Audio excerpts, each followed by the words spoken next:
Hello, this is Tony Heller from RealClimateScience.com, discussing how civilization is being destroyed with fake data. The official statistics for the United Kingdom are that 43,967 people have died from COVID-19. But according to the Office for National Statistics, between the 28th of December last year and the 11th of September this year, there was only 25,472 excess deaths in England. To put this number in perspective, that's about the same number of people as died from the flu in England during 1989. And it's much less than the claimed number of COVID-19 deaths in the United Kingdom this year.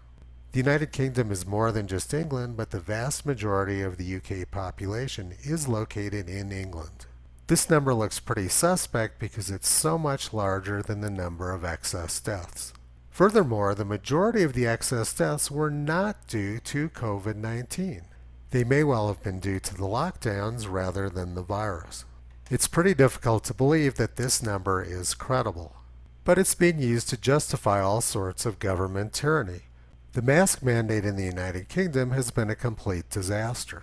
And the same story in Ireland. Cases were coming down, they implemented a mask mandate, and since then cases have skyrocketed. But despite the large increase in cases, almost nobody is dying from COVID-19 in Ireland. But facts apparently don't matter to the left-wing Irish government, who's plunging the country into one of Europe's strictest lockdowns for the next 6 weeks. What they're doing makes no sense, but it's going on all over the place, including in Wales. Over the weekend, the Cabinet of the Welsh Government met to continue our discussions about a time-limited fire break. A short, sharp shock to turn back the clock, slow down the virus, and give us more time. So Wales is going into a 2-week lockdown, which is exactly the same fake story which the government was saying 30 weeks ago.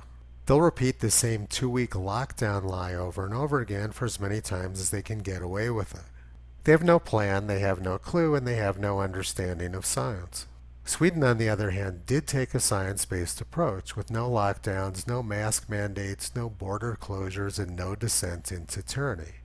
And Sweden's having one of their lowest total death counts of the past 30 years. Sweden is unique among nations actually using science. Let's take a look at France.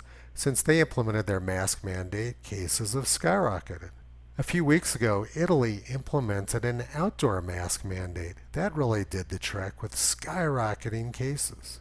Here in the United States, President Trump is trying to do the right thing, but he's only now starting to get some decent information since he brought Dr. Atlas onto his team. Dr. Atlas tweeted this morning. History will judge today's faces of public health and their media friends harshly. The only solution, vote like your life depends on it. The country, the world is at stake. He linked to an article pointing out how big tech is censoring any accurate information about coronavirus. And it's not just about viruses, it's about everything else going on in science too. There's widespread belief that there's a climate crisis going on because there's a lot of fires happening. But burn acreage in the United States this year is scarcely different from normal and much lower than it was prior to 60 years ago. I posted this graph on Twitter earlier and got massively attacked by people from the left screaming at me for using accurate data.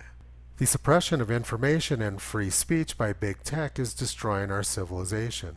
Frederick Douglass said 150 years ago, to suppress free speech is a double wrong.